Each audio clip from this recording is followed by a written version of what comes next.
Ake sithi kunesikhundla enisilulayo emsebenzini. Kunembangi yakho. Lesikhundla uyasifuna, lesikhundla uyasifisa futhi kube kube sakho. Ngakho-ke amathuba ukuthi kube sona sakho maphansi. Very low ngenxa yokuthi kunabanye abantu abasifisayo lesikhundla noma bona baqualify kangcono kunawo manje babona as a threat ukuthi kungenzeka ukuthi kube yibona abakuvalela amathuba ukuthi isikhundla kube sakho. Uyasifuna lesikhundla ufuna ukuthi kube sakho. Noma-ke ngithi kunomuntu osebenza naye kodwa lo muntu awusafisi ukumbona esipesini sakho. Sakusebenzisa kabuhlungu isikhathi eside. Sofisa ukuthi akhululeke ahambe ayohlala ekhaya. Noma-ke ngithi kunomuntu okuhlukumeza ngendlela ethile noma ngabe ukuhlukumeza esontweni noma ngabe ukuhlukumeza ekhaya noma ngabe ukuhlukumeza khona emsebenzini. Uyafisa ukufundisa isifundo ngendlela ethile ukuthi kumnciphisa lokuphaphana kancane. Ubona ngathi lo msebenzi umenza ukuthi amile impiko. Ubona ngathi lo msebenzi umenza ukuthi angababoni abanye abantu abadala abanye abantu uyayisa akamazi omunye umuntu. Noma nizoma ukubonisana naye akaboniseki.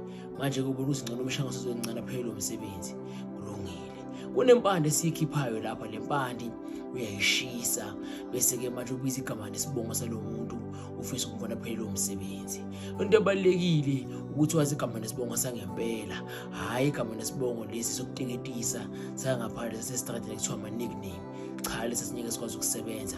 Kudinga igama nesibongo langempela aziwa ngale emsamo wakubo ukuthi sizomcela emsamo wakubo abakuba umphuqe lo msebenzi. Sishayisa bona bakubo wena ubamsulwa uhlele emuva sishayisa bona bakubo. Lempande uthi uma uyishisa bese ubemeza isibongo sakhe bese kusondela amadlozi akuba kuwona wona bembethe amfumbethe okuyibona wona responsible for i-protection yakhe nenhlanhla yakhe. Akho-ke mamshaya ngalamadlozi lawo kubalula kakhulu ukuthi umqumbe phansi. Uyamshaya nje lo muntu loyo aziphumelele emsebenzini ngaphandle kokuthi axoshwe. Uyezela yena umphathi wakhe athi cha yena sacela ukudilika akasafisi ukusebenza. Wazi umshayile-ke lapho. Noma-ke kube khona impilo eba khona phakathi komsebenzi yena phakathi kwakhe nomphathi noma nabanye abasebenzi ezoba impilo encane kodwa ibecelele ukukhulula ibomvu lingakuyena uphele umsebenzi. Alipheli iviki ushisile le mpande umuntu asasebenza. Uma ngabe kunomuntu ofisa ukuxosha umsebenzini ngenxa yalezi asengizibalile, cha ikhona impande.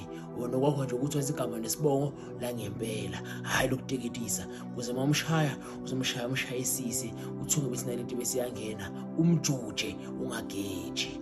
Wonke umuntu onenkinga ukuthi kunomuntu omsebenza kabuhlungu emsebenzini sombhekezelele lo muntu. Uyabona ukuthi kudala umbekezele iminyaka neminyaka lebilo yokuqhukuluza.